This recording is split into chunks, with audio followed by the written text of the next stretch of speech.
بسم اللہ الرحمن الرحیم. کتاب السلم، بیع سلم کے بارے میں.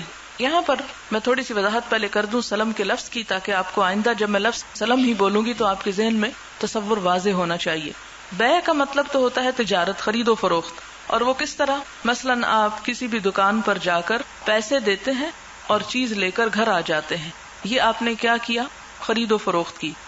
یہ ایک تجارتی عمل تھا. اس کے جواز میں تو کوئی شک نہیں، یہ جائز ہے اور ہر روز معاملات ایسے چلتے رہتے ہیں. لیکن یہاں پر ایک بیع کی خاص قسم کا ذکر کیا جا رہا ہے جس کو بیع سلم کہتے ہیں.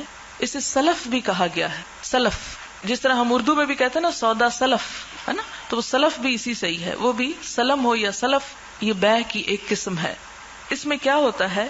یہ عام بیع سے تھوڑی سی مختلف ہے. عام روزمرہ کی جو ہماری خرید و فروخت ہے اس سے ذرا مختلف ہوتی ہے اس کی صورت. اور وہ کیا ہے کہ انسان نمبر ایک یا تو سودا پہلے لے لے اور قیمت بعد میں دے، یا یہ کہ قیمت پہلے دے دے اور سودا بعد میں لے. مثلا ایک انسان کسی دکاندار کو پیسے دے آئے کہ یہ 1000 روپیہ رکھ لو اور جب تمہارے پاس 10 کلو تیل آ جائے تو وہ تم مجھے بھیج دینا. اب یہ کیا ہوا کہ 1000 روپیہ بھی معلوم ہے کہ 1000 دیا، اور اتنے کا جو تیل آتا ہے مثلا 10 کلو مثال کے طور پر، تو وہ بھی. تو یہ کیا ہوئی؟ یہ بیع سلم ہوئی، جس میں آمنے سامنے. ایک ہوتا نا کہ قرآن پاک میں بھی آپ نے پڑھا تجارتن حاضرتن تدیرونہا بینکم، کہ حاضر تجارت. حاضر تجارت کیا ہے؟ پیسے بھی حاضر ہیں، چیز بھی حاضر ہے. ٹھیک. اور یہ کیا ہے؟ سلم. سلم کا ویسے تو مطلب ہوتا ہے نا سپرد کر دینا، سونپ دینا، یعنی پہلے پیسے دے دینا اور پھر سودا بعد میں لے آنا، یا پہلے چیز لے لینا اور پیسے بعد میں بھجوا دینا. مثلا آپ بازار میں گئے اور آپ کو کوئی چیز پسند آ جاتی تو آپ وہ لے لیتے ہیں، دکاندار آپ کا جاننے والا ہے، اور آپ کہتے ہیں اچھا میں جا کے گھر پیسے بھجوا دیتا ہوں. تو یہ کیا ہو گیا؟ سلم ہو گیا، بیع سلم. کیا یہ جائز ہے یا نہیں، یہ معلوم کریں گے ہم یہاں پر. باب السلم فی کیل معلوم، کہ معین ماپ تول کے ساتھ بیع سلم کرنا. حدثنا عمرو بن زرارہ اخبرنا اسماعیل بن علیہ اخبرنا ابن ابی نجیح عن عبد اللہ بن کثیر عن ابی المنہال عن ابن عباس رضی اللہ عنہما قال. ابن عباس کہتے ہیں قدم رسول اللہ صلی اللہ علیہ وسلم المدینہ، کہ نبی صلی اللہ علیہ وسلم مدینہ میں تشریف لائے. والناس یسلفون، اور لوگ بیع سلم کرتے تھے. اب سلم سے پھر وہ یاد رکھیں کہ ایک چیز ہے اور دوسری نہیں ہے. بیع سلم کرتے تھے فی الثمر، پھلوں میں، العامہ ایک سال کی مدت کے لیے، والعامین اور 2 سال تک کے لیے بھی، یعنی 2 سال کا سودا کٹھا ہی کر لیا کرتے تھے. اور پھل تو ظاہر ہے جب اگیں گے پھر ہی ہاتھ آئیں گے. او قال عامین او ثلاثۃ، یا یہ کہا کہ 2 سال 3 سال تک کے لیے. شک کا اسماعیل، راوی کو یہاں شک ہوا. فقال، تو آپ صلی اللہ علیہ وسلم نے فرمایا من سلف فی تمر، جو بیع سلم کرے کس میں؟ فی تمرن، تمر کیا ہے؟ کھجور. تو کیا کرے؟ فلیسلف، پس چاہیے کہ بیع کرے، فی کیل معلوم، معلوم ناپ میں، ووزن معلوم، اور معلوم وزن کے ساتھ. تول کیا ہوتا ہے؟ کسی چیز کو ترازو پہ تولنا، اور ناپ کیا ہوتا ہے؟ کسی پیمانے کے ساتھ ناپ کر دینا. جیسے ان کے ہاں سا ایک پیمانہ ہوتا تھا، جیسے ہمارے ہاں دیہاتوں میں اس کو شاید ٹوپا بولتے ہیں یا کچھ اس طرح کی بات، ٹوپی کی طرح ہی شاید ہوتا ہے. تو وہ اس سے ناپ کے جیسے گیہوں، گندم، چاول وغیرہ دیے جاتے ہیں. تو آپ صلی اللہ علیہ وسلم نے فرمایا کہ اس میں حرج نہیں ہے، یعنی یہ تجارت بیع سلم جو ہے جائز ہے. لیکن شرط کیا ہے کہ اس کا جو وزن ہے یا ناپ ہے وہ معلوم ہونا چاہیے کہ کتنا، مجہول نہ ہو. یہ نہ ہو کہ یہ 1000 روپے لے لو اور جب کھجوریں ہیں تو مجھے کھجوریں دے دینا. اب جب کھجوروں کا وقت آیا اور وہ اس کو 2 کلو کھجوریں لا کے دو کہ جی یہ تو میں نہیں لیتا، میں نے اس لیے تو نہیں پیسے دیے تھے، تو یہ جھگڑا ہو جائے گا نا. تو اگر پہلے سے ہی چکا لیا جائے کہ یہ ہے 1000 روپے اور اس کے عوض مجھے 5 کلو یا 10 کلو کھجور لینا ہوگی، اب وہ دیکھ لے گا کہ ہاں واقعی دینے والا یہ بات مانتا ہے کہ وہ 5 کلو یا 10 کلو یا جو بھی جس پہ بھی وہ راضی ہو. اگر دونوں فریق راضی ہیں، پیسے دینے والا اس قیمت کے دینے پہ راضی ہے اور سودا دینے والا اس سودے کے دینے پہ راضی ہے، تو پھر اس میں کوئی حرج نہیں اگر پیسے پہلے لے کر پھل جو ہے وہ بعد میں دیا جائے. حدثنا محمد اخبرنا اسماعیل عن ابن ابی نجیح بہذا فی کیل معلوم، کہ معین ماپ تول کے ساتھ. باب السلم فی وزن معلوم، معلوم وزن میں بیع سلم کرنا. حدثنا صدقہ اخبرنا ابن عیینہ اخبرنا ابن ابی نجیح عن عبد اللہ بن کثیر عن ابی المنہال عن ابن عباس رضی اللہ عنہما قال قدم النبی صلی اللہ علیہ وسلم المدینہ تک کہ نبی صلی اللہ علیہ وسلم مدینہ تشریف لائے وہم یسلفون بالتمر السنتین والثلاث اور لوگ جو تھے 2-3 سال کی مدت تک کے لیے کھجور کو بیع سلم کیا کرتے تھے. فقال تو فرمایا من اسلف فی شیء جو شخص بھی کسی چیز کے بارے میں بیع کرے یعنی بیع سلم ففی کیل معلوم تو معلوم یا معین پیمانے کے ساتھ و وزن معلوم اور معلوم وزن کے ساتھ الی اجل معلوم معین میعاد یا مدت تک کے لیے.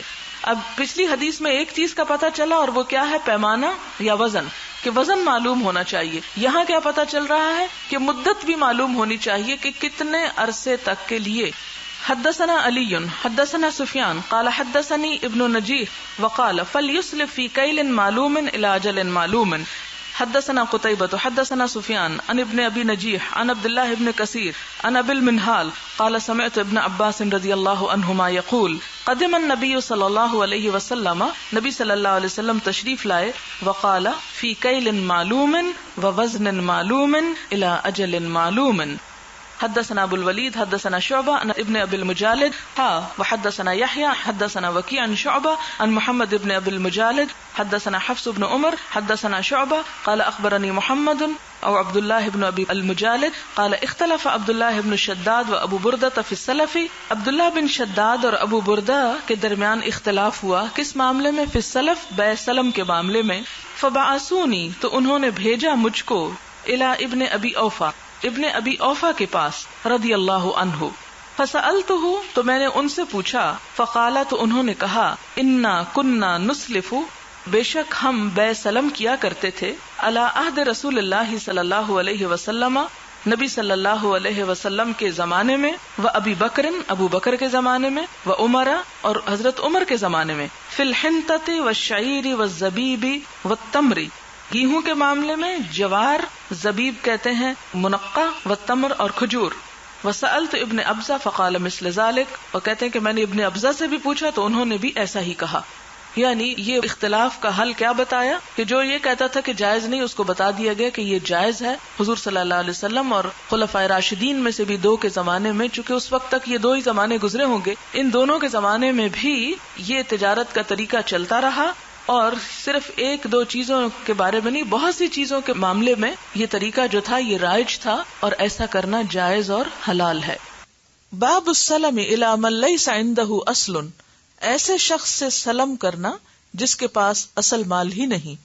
حدثنا موسى بن اسماعیل حدثنا عبد الواحد حدثنا الشیبانی حدثنا محمد بن ابی المجالد قال بعثني عبد الله بن شداد وابو بردہ الى عبد الله بن ابی اوفا رضی اللہ عنہما فقال عبداللہ بن اوفا رضی اللہ تعالیٰ عنہ کے پاس بھیجا گیا تو ان دونوں نے کہا سلہ هل کان اور جا کے کیا پوچھو کہ کیا کان اصحاب النبی صلی اللہ علیہ وسلم فی عہد النبی صلی اللہ علیہ وسلم یسلفون فی الحنطہ کہ کیا نبی صلی اللہ علیہ وسلم کے زمانے میں گیہوں کے معاملے میں بیع سلم ہوا کرتی تھی یعنی کیا لوگ ایسا کیا کرتے تھے. فقال عبداللہ تو عبداللہ نے کہا کننا نسلف ہم بیع سلم کرتے تھے نبیت اہل شامی اہل شام کے کاشتکاروں میں سے یعنی شام کے جو ایسے لوگ تھے جو گیہوں وغیرہ بیچتے تھے کاشتکار تھے ان کے ساتھ یہ بیع ہم کیا کرتے تھے فی الحنطۃ گیہوں میں والشعیر اور جوار میں والزیت اور زیتون میں فی کیل معلوم الی اجل معلوم مقرر ناپ اور مقرر مدت کے ساتھ. قلت الی من کان اصلہ عنده تو میں نے پوچھا کہ اس کی اصل کس کے پاس ہوتی تھی. قال تو کہتے ہیں ما کننا نسألہم عن ذالک ہم ان سے اس بارے میں نہیں پوچھتے تھے کہ جو بیچنے والے ہیں مال ان کے ہاتھ میں ہے یا وہ مزید کہیں اور سے لے کے دیتے ہیں. ثم بعثانی پھر ان دونوں نے مجھ کو بھیجا الی عبد الرحمن ابن ابزہ کے پاس. فسألتہ تو میں نے اس سے پوچھا. فقال تو اس نے کہا کان اصحاب النبی صلی اللہ علیہ وسلم کہ نبی صلی اللہ علیہ وسلم کے ساتھی یسلفون علی عہد النبی صلی اللہ علیہ وسلم آپ صلی اللہ علیہ وسلم کے زمانے میں بیع سلم کرتے تھے. ولم نسألہم اور ہم ان سے پوچھتے نہیں تھے الہم حرث ام لا کہ کیا ان کے پاس کھیتی ہے یا نہیں یعنی وہ اپنے کھیت میں وہ سودے کا معاملہ کر رہے ہیں یا کہیں سے لے کر دیں گے. مثال کے طور پر اگر ایک شخص کسی دکاندار کے پاس جا کر پیسے دے آتا ہے اور کہتا ہے چیز بھیج دو، اور وہ چیز اس وقت تو اس کے دکان میں نہیں پڑی، وہ تو مال آئے گا تو پھر ہی دے گا. تب ایسی صورت میں جبکہ مال اس کے پاس موجود ہی نہیں ہے تو کیا اس کے ساتھ ایسی بیع کر سکتے ہیں؟ تو کہتے ہیں کہ ہم اس معاملے میں نہیں پڑھتے تھے کہ وہ ہے یا نہیں، ہم باہم معاہدہ کر لیتے تھے اور پھر اس کو پورا کر دیا کرتے تھے. حدثنا اسحاق حدثنا خالد بن عبد الله عن الشيباني عن محمد بن ابي المجالد بهذا وقال فنسلفهم في الحنطة والشعير، ہم ان کے ساتھ بیع سلم کرتے تھے گیہوں اور جوار کے بارے میں. وقال عبداللہ بن الولید، عبداللہ بن ولید کہتے ہیں عن سفیان حدثنا الشیبانی وقال والزیت، اور زیتون کے معاملے میں بھی. حدثنا قتیبہ حدثنا جریر عن الشیبانی وقال في الحنطة والشعير والزبیب، گیہوں کے معاملے میں جوار اور منقع، پھر انہی تینوں کا ذکر کیا گیا ہے کہ ان سب پیداوار کے معاملے میں بیع سلم ہوتی تھی. حدثنا آدم حدثنا شعبہ اخبرنا عمرو قال سمعت ابا البختری طائی قال سألت ابن عباس رضی اللہ عنہما عن السلم فی النخل. ابو البختری طائی کہتے ہیں کہ میں نے ابن عباس سے پوچھا کس کے بارے میں؟ عن السلم، بیع سلم کے بارے میں، فی النخل، جو کھجور پر ہو، یعنی کھجور کے درخت پر. نخل کہتے ہیں کھجور کے درخت، یعنی ان کھجوروں کے بارے میں بیع سلم کے بارے میں نے پوچھا جو کھجوریں کہاں ہیں؟ درختوں کے اوپر ہیں.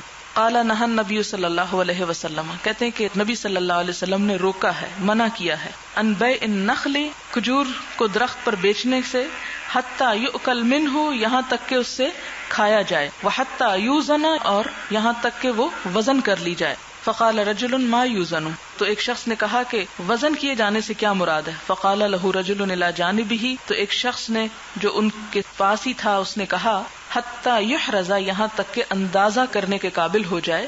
وقال معاذ حدثنا شعبۃ عن عمرو قال ابو البختری سمعت ابن عباس رضی اللہ عنہما نہى النبی صلی اللہ علیہ وسلم مثلہ، کہ نبی صلی اللہ علیہ وسلم نے اس سے روکا ہے. اب سوال یہ ہے، شاید آپ کے ذہن میں اٹھا ہو یہ سوال کہ اس کی وجہ کیا تھی کہ وہ کھجور جو درخت کے اوپر ہے اس میں تو بیع سلم سے روک دیا گیا اور مطلقاً کھجور کی بیع سلم سے نہیں روکا گیا. کیوں؟ اس کی وجہ یہ ہے کہ جو پھل اتر چکا ہے یا اتر جائے گا اس کی تو ظاہر ہے کوالٹی بھی معلوم ہے، اس کی قسم، اس کا نام، اس کا وزن، اس کی ہر چیز معلوم ہے، اس میں تو کسی دھوکے کا اندیشہ نہیں. لیکن اگر ایک پھل ابھی درخت کے اوپر ہی ہے تو کوئی پتہ نہیں کہ وہ پکتا بھی ہے یا نہیں، یا وہ سوکھ جاتا ہے، یا اس کو کوئی ایسی بیماری ہو جاتی ہے کہ وہ اترتا ہی نہیں. لہذا درخت پر پھل کو اس وقت تک بیچنے سے منع کیا گیا جب تک کہ وہ کیا نہ ہو جائے، پک نہ جائے. جیسے پیچھے بھی آپ احادیث پڑھ چکے ہیں کہ وہ پھل اسی وقت بیچا جا سکتا ہے جب وہ پک جائے اور اس کی صلاحیت ظاہر ہو جائے اور اس کے وزن کا اندازہ ہو جائے کہ اب یہ کھجور کا سائز کتنا ہے اور ایک خوشے میں کتنی کھجوریں، ایک اندازے کے قابل ہو جائے. ظاہر ہے کہ درخت کے اوپر تو وزن جا کے نہیں کیا جا سکتا لیکن وزن کا اندازہ کیا جا سکتا ہے، یعنی جب تک کہ وہ پھل پک نہ جائے اس وقت تک اس کی بیع سلم نہیں کی جا سکتی.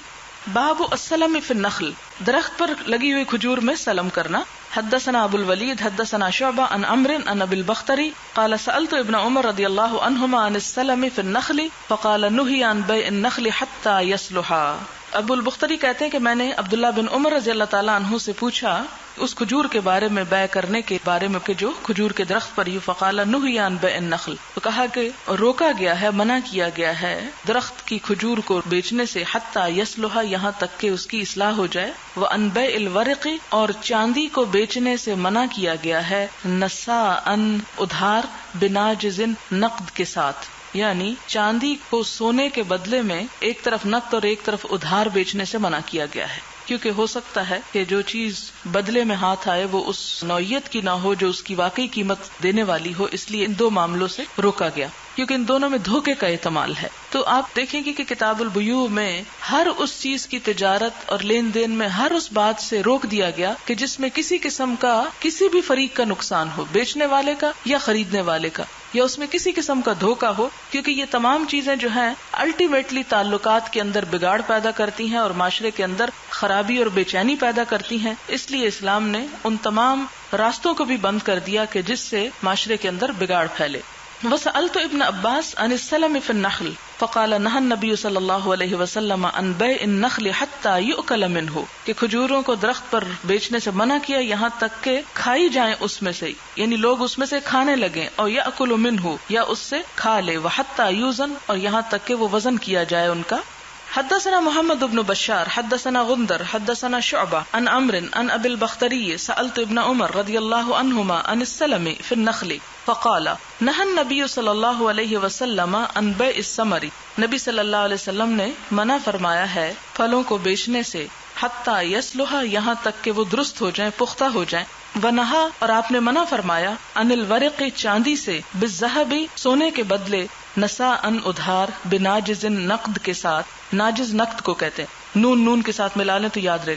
وسألت ابن عباس اور ابن عباس سے میں نے پوچھا، فقالت انہوں نے کہا نہى النبی صلی اللہ علیہ وسلم، نبی صلی اللہ علیہ وسلم نے روکا ہے عن بیع النخل کھجور کو درخت پر بیچنے سے، حتی یأکل او یؤکل یہاں تک کہ وہ کھا لیں یا کھا لی جائیں، وحتی یوزن یا یہ کہ وہ وزن کے قابل ہو جائیں. قلت وما یوزن، میں نے پوچھا کہ وہ کس طرح وزن کی جائیں گی. قال رجل عنده تو ان کے پاس ایک شخص نے کہا حتی یحرز یہاں تک کہ اندازہ کر لیا جائے، یعنی درخت کے اوپر تو کسی طرح وزن نہیں ہو سکتا، وزن کے قابل ہو جائیں، یعنی وزن کا اندازہ کرنے کے قابل ہو جائیں کہ یہ اتنی ہوں گی.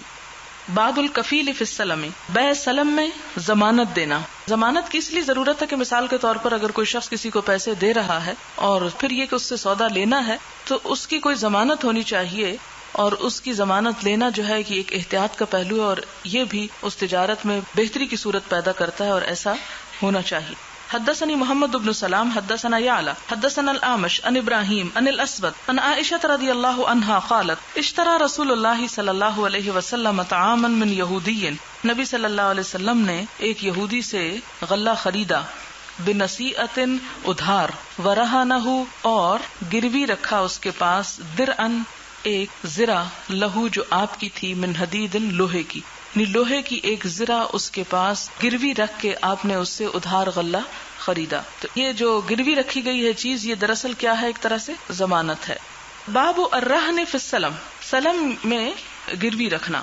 حدثني محمد بن محبوب حدثنا عبد الواحد حدثنا الأعمش قال تذاکرنا عند ابراہیم الرہن فی السلف، ہم نے ذکر کیا ابراہیم نخعی کے پاس رہن کے معاملے میں بیع سلم میں. فقال حدثني الاسود عن عائشہ رضی اللہ عنہا، تو وہ کہنے لگے کہ مجھ سے اسود نے بیان کیا، انہوں نے حضرت عائشہ رضی اللہ تعالی عنہا سے بیان کیا، ان النبی صلی اللہ علیہ وسلم کہ نبی صلی اللہ علیہ وسلم نے اشترا خریدا من یہودی ایک یہودی سے طعاما غلہ، الی اجل معلوم ایک معلوم مدت تک کے لیے، ورتہن منہ درعا من حدید اور گروی رکھی اس کے پاس لوہے کی ایک زرہ.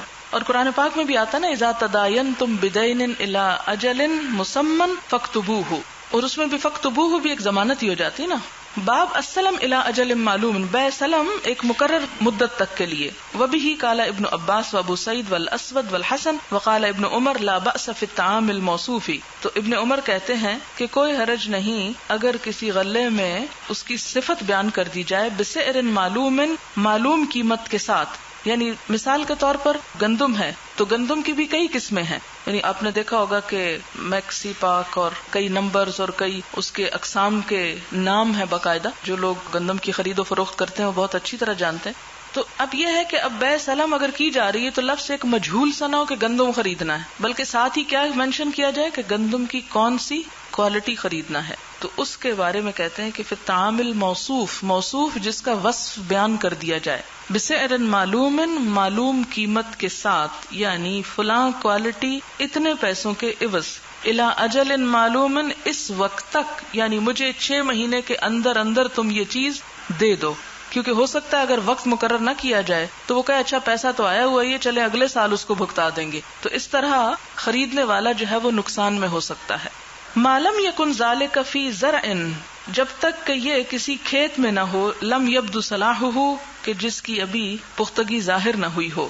حدثنا ابو نعیم حدثنا سفیان عن ابن ابی نجیح عن عبد اللہ ابن کثیر عن ابی المنہال عن ابن عباس رضی اللہ عنہما قال قدم النبی صلی اللہ علیہ وسلم المدینہ، نبی صلی اللہ علیہ وسلم مدینہ تشریف لائے، وہم یسلفون فی الثمار، اور وہ لوگ میووں کے بارے میں بیع سلم کیا کرتے تھے، السنتین والثلاث 2 سال اور 3 سال تک کے لیے. فقالا تو آپ نے فرمایا اسلفو بیع سلم کرو، فی الثمار پھلوں کے معاملے میں، فی کیل معلوم معین ناپ میں، الی اجل معلوم معین مدت تک کے لیے. وقال عبداللہ ابن الولید حدثنا سفیان حدثنا ابن ابی نجیح وقال فی کیل معلوم ووزن معلوم. حدثنا محمد بن مقاتل اخبرنا عبد الله اخبرنا سفيان عن سليمان الشيباني عن محمد بن ابي المجالد قال ارسلني ابو بردة وعبد الله بن الشداد الى عبد الرحمن بن ابزة وعبد الله بن ابي اوفى فسالتهما عن السلف. یہ پیچھے حدیث گزر چکی ہے. کہتے ہیں کہ میں نے ان سے بیع سلم کے بارے میں پوچھا ان دونوں سے. فقالا كنا نصيب المغانم، وہ کہتے ہیں کہ ہم نبی صلی اللہ علیہ وسلم کے زمانے میں مال غنیمت حاصل کرتے تھے مع رسول اللہ صلی اللہ علیہ وسلم. فکان یاتینا، تو آیا کرتے تھے ہمارے پاس انباتن کاشتکار من انبات الشام، شام کے کاشتکاروں میں سے. فنسلفہم، تو ہم ان کے ساتھ بیع سلم کرتے تھے. فی الحنطۃ، گیہوں کے معاملے میں، والشعیر اور جو، والزیت اور زیتون میں، الی اجل مسمی، مقرر مدت تک کے لیے. قال قلت اکان لهم زرع، کہتے ہیں کہ میں نے ان سے کہا کہ کیا ان کے پاس کھیتی ہوتی تھی، او لم یکن لهم زرع، یا ان کے کھیت نہیں ہوتے تھے، یعنی جو کاشتکار آتے تھے جن سے سودا تم چکاتے تھے تو کیا ان کے اپنے کھیت ہوتے تھے. قالا، وہ دونوں کہنے لگے، ما کننا نسألهم عن ذلك، ہم ان سے یہ باتیں نہیں پوچھا کرتے تھے کہ کھیت ان کا اپنا ہے یا نہیں، چونکہ وہ غلہ بیچنے آتے تھے لہٰذا ہم ان کے ساتھ معاملہ طے کر لیا کرتے تھے. مراد یہ ہے کہ اس کی ضرورت کیا ہے. بعض اوقات یہ ہوتا ہے کہ انسان کے پاس پیسے ہوتے ہیں، اگر وہ اس وقت کوئی سودا نہیں کرتا یا پیمنٹ کہیں نہیں کرتا تو ہو سکتا ہے کہ جب تک وہ غلہ بازار میں آئے وہ پیسہ ہی اس کے ہاتھ سے جا چکا، وہ کسی اور جگہ پر خرچ کر چکا، اور اس طرح اس کی ضرورت سال بھر کی پوری کرنا مشکل ہو. تو اس لیے یہ رخصت دی گئی کہ اگر کسی شخص کو وقتی طور پر سودا نہیں بھی ملتا تو پہلے سے پیمنٹ کر کے سودا چکا لے، معاملہ طے کر لے، تو اس میں حرج نہیں ہے. اب یہ چونکہ صحابہ کرام اپنا حال بتاتے ہیں کہ مال غنیمت سے ہمیں کچھ پیسہ مل جاتا، اب ہم کیا کرتے کہ اس پیسے کو کاشتکاروں کو پہلے ہی دے ڈالتے تاکہ جو غلہ ہے وہ ان کے پاس آ جائے تو وہ ان کو ادا کر دیں. باب السلم الی ان تنتج الناقۃ، اونٹنی کے بچہ جننے تک کے لیے بیع سلم کرنا. تو کیا اس کی بھی اجازت، یعنی کھیت کی پیداوار کے لیے تو اجازت ہے اور چیزوں میں بھی اجازت ہے، لیکن کیا جانور کے بچہ پیدا ہونے کی بھی بیع سلم کی جا سکتی ہے یا نہیں. حدثنا موسى بن اسماعیل اخبرنا جویری عن نافع عن عبد الله رضی اللہ عنہ قال كانوا يتبايعون الجزور الى حبل الحبل، کہ جاہلیت کے زمانے میں لوگ خرید و فروخت کرتے تھے کس کی، الجزور، اونٹ کے بچے کی، الى حبل الحبلۃ، اس مدت تک کے لیے کہ جو حامل کے حمل کا ہو، یعنی ایک اونٹنی کے پیٹ میں جو بچہ ہے جو اس کا آگے بچہ ہوگا اس تک کے لیے بیع سلم کر لیتے تھے. فنہى النبی صلی اللہ علیہ وسلم، تو نبی صلی اللہ علیہ وسلم نے اس چیز سے روک دیا. فسرہ نافع الی ان تنتج الناقۃ ما فی بطنها، تو نافع نے حبل الحبلہ کی تفسیر کیا کی ہے کہ پیدا کرے اونٹنی جو اس کے پیٹ میں ہے، یعنی اونٹنی اپنا بچہ پیدا کرے جو اس کے پیٹ میں ہے اور پھر وہ بچہ جو ہے آگے بچہ جنے. اس کی وجہ کیا ہے؟ کھیت میں اجازت، اس کی اجازت نہیں. اس کی وجہ یہ ہے کہ کھیت تو کہیں نہیں گیا، کچھ نہ کچھ تو اگائے گا ہی، لیکن اونٹنی کا بچہ اگر وہ پیدا ہوتا ہی مر گیا تو پھر اس صورت میں جو پیسے دینے والا ہے اس کے ہاتھ کچھ نہیں آئے گا، اسے کچھ نہیں ملے گا. یا یہ کہ چلیں اگر ایک دفعہ کا جو اس وقت وہ پریگننٹ ہے اس کا بچہ تو پھر بھی ایک معلوم ہے کہ ہونے والا ہے، اور ہو سکتا ہے وہ بھی نر ہو یا مادہ ہو، کیونکہ ان کی بھی قیمتیں مختلف ہوتی ہیں. لیکن اس کے بعد یہ کس کے پاس گارنٹی کہ وہ بھی بڑا ہوگا اور اس کے بعد وہ بھی آگے جنے گا. تو یہ چیز جو ہے ایک طرح سے مجہول اور فساد پیدا کرنے والی، اس لیے اس چیز سے روک دیا گیا.